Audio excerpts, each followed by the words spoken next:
Hello friends, welcome to my YouTube channel. आज हम class 10th के अध्याय फर्स्ट के भाग 4 की बात करेंगे। इसके पहले 3 पार्ट हैं जो यूट्यूब पर अपलोड कर दिए गए हैं। यदि आप लोगों ने नहीं देखे हैं तो डिस्क्रिप्शन में लिंक दी हुई है और आप चैनल पर जाकर भी वो वीडियो देख सकते हैं। तो फ्रेंड्स, आज के वीडियो में हम बात करेंगे जो अगला टॉपिक है ब्लड प्रेशर, जिसको हम रक्तचाप भी कहते हैं, उसके बारे में। रक्तचाप क्या होता है, हाई ब्लड प्रेशर और लो ब्लड प्रेशर क्या होता है, रीज़न क्या है, उपचार क्या है, तो उनके बारे में बात करेंगे। स्टार्ट करते हैं आज का वीडियो। सबसे पहले बात करते हैं ब्लड प्रेशर क्या होता है।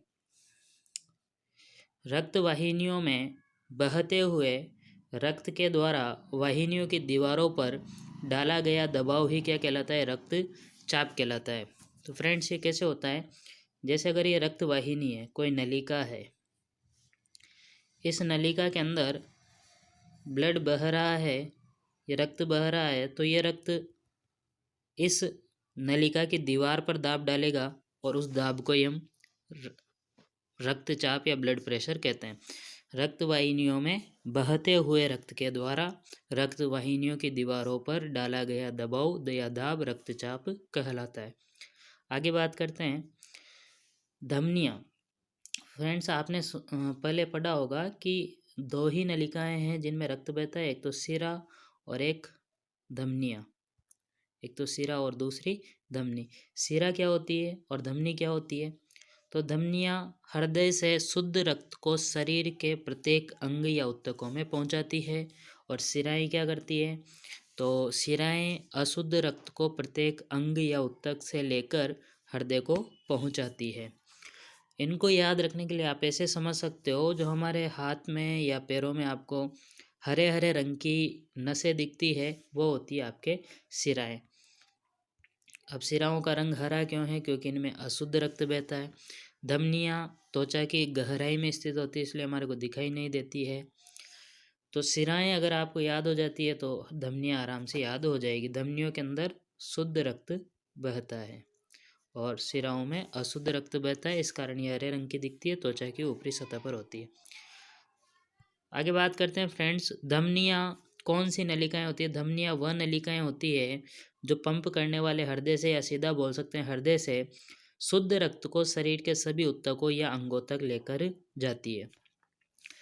हृदय क्या करता है? तो हृदय खून को धमनियों में पंप करके धमनियों में रक्त प्रवाह को नियमित करता है, और इस प्रकार धमनियों की दीवार पर लगने वाले दबाव को ही रक्तचाप कहा जाता है। तो आप इसको डायरेक्ट ऊपर वाली परिभाषा याद कर सकते हो, रक्त वाहिनियों में बहते हुए रक्त के द्वारा वाहिनियों की दीवार पर डाला गया दाब रक्तचाप कहलाता है। किसी व्यक्ति का रक्तचाप सिस्टोलिक डायोस्टोलिक रक्तचाप के रूप में व्यक्त करते हैं, और ये कितना होता है? तो इसका मान 120/80 होता है। एक नंबर का क्वेश्चन बनता है फ्रेंड्स आपके, सामान्य रक्तचाप कितना होता है? तो वहाँ पे आपको लिखना होता है 120/80। ये 120 जो है वो क्या है, 80 क्या है, इसका डिस्कशन आगे करते हैं। देखो फ्रेंड्स, सिस्टोलिक जो ऊपर की संख्या थी, हमने लिखा था 120/80, तो ये जो ऊपर वाली संख्या 120, ये क्या है? सिस्टोलिक का अर्थ ऊपर की संख्या धमनियों में दाब को दर्शाती है। जो शुद्ध रक्त बहता है धमनियों में, उसका दाब कितना होता है? 120 धमनियों के अंदर। इस हृदय यहाँ पर क्या है, सिस्टोलिक में क्या है? तो हृदय की मांसपेशियाँ सिकुड़ती है और धमनियों में रक्त को भेजती है। दूसरी जो है ये जो नीचे वाली संख्या है, ये है डायोस्टोलिक। डायास्टोलिक रक्तचाप अर्थात नीचे वाली संख्या धमनियों में उस दाब को दर्शाती है जब हृदय के सिकुड़ने के बाद हृदय की मांसपेशियां फैल जाती है, तब ये प्रेशर होता है धमनियों के अंदर। जब हृदय सिकुड़ा है और उसने रक्त को प्रेशर के साथ में धमनियों में भेजा है, तब धमनियों का दाब 120, और जब हृदय की मांसपेशियां फैली है और दाब कम हुआ है तो वो कितना है? 80। तो ये 120 है वह सिस्टोलिक है, सिस्टोलिक, और ये 80 है वह डायस्टोलिक है। एक स्वस्थ व्यक्ति का सिस्टोलिक रक्तचाप पारा 90 से 120, जो ऊपर वाली संख्या है वो कितनी हो सकती है, 90 से 120 के बीच में। और डायस्टोलिक रक्तचाप जो नीचे वाली संख्या है वो कितनी हो सकती है, 60 से 80। तो हम सामान्यतः कितना लिखते हैं, 120/80।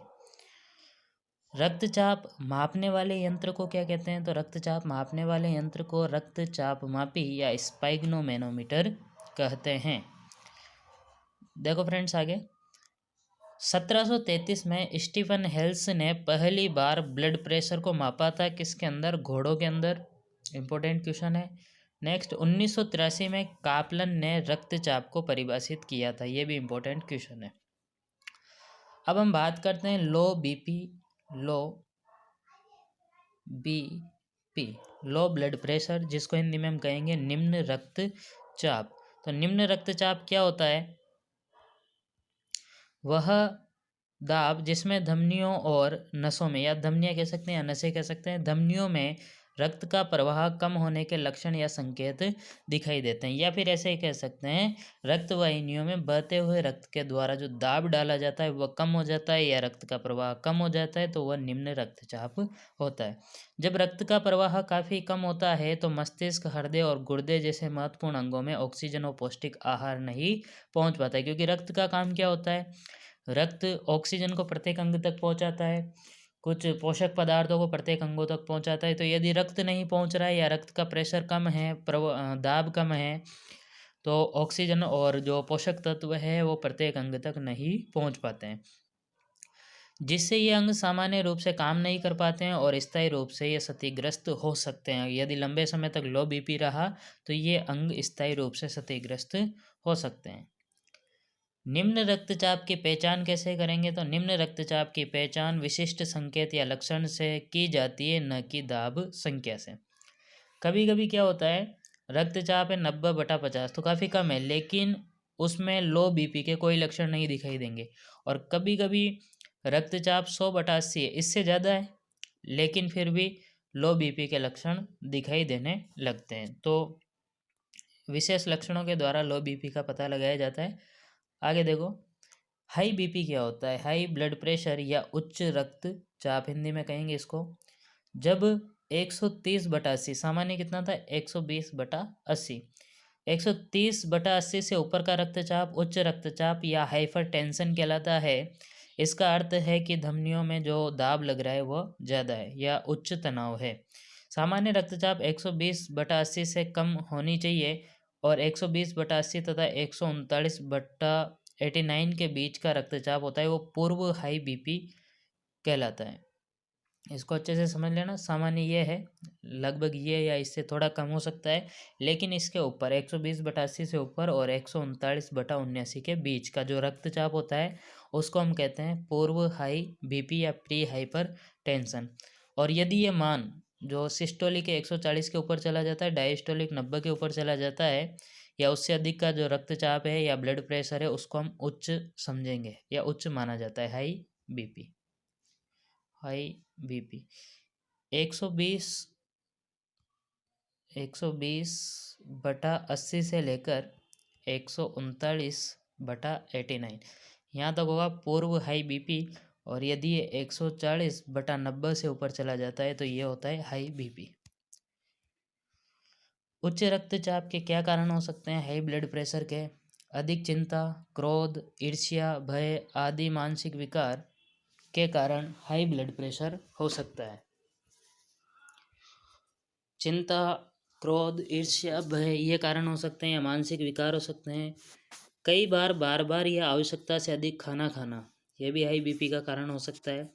मैदा से बने खाद्य पदार्थ, चीनी, मसाले, तेल, घी, अचार, मिठाइयाँ, मांस, चाय, सिगरेट व शराब आदि का सेवन भी हाई बीपी का कारण हो सकता है। नियमित खाने के अंदर रेशे, कच्चे फल और सलाद आदि का अभाव भी हाई बीपी का कारण हो सकता है। श्रमहीन जीवन यानी कि मेहनत नहीं करना, व्यायाम का अभाव, व्यायाम नहीं करना, यह भी हाई बीपी का कारण हो सकता है। या फिर पेट और पेशाब संबंधी पुरानी बीमारियां हाई बीपी का कारण हो सकती है। हाई बीपी का उपचार क्या है, तो व्यायाम, ध्यान, प्राणायाम करना चाहिए। खूब तेज लगातार 30 मिनट तक पैदल चलना चाहिए। धूम्रपान और मदिरापान नहीं करना चाहिए। तो फ्रेंड्स, वीडियो अच्छी लगी हो तो लाइक कमेंट शेयर कीजिए, चैनल को सब्सक्राइब कीजिए, और यदि आपको ये PDF चाहिए तो मुझे कांटेक्ट कर सकते हो, या हमारे जो टेलीग्राम चैनल पर आप जुड़ सकते हो। टेलीग्राम चैनल की लिंक है वह डिस्क्रिप्शन में दी हुई है, एग्री क्लासेज 1996। ऐसे ही वीडियो आगे लगातार देखते रहने के लिए, या 10th में हो तो सिलेबस के वीडियो देखने के लिए चैनल को सब्सक्राइब जरूर कीजिए, ताकि आने वाले वीडियो की नोटिफिकेशन आपको टाइम टू टाइम मिलती रहे। तो मिलते हैं फ्रेंड्स इसके नेक्स्ट वीडियो में।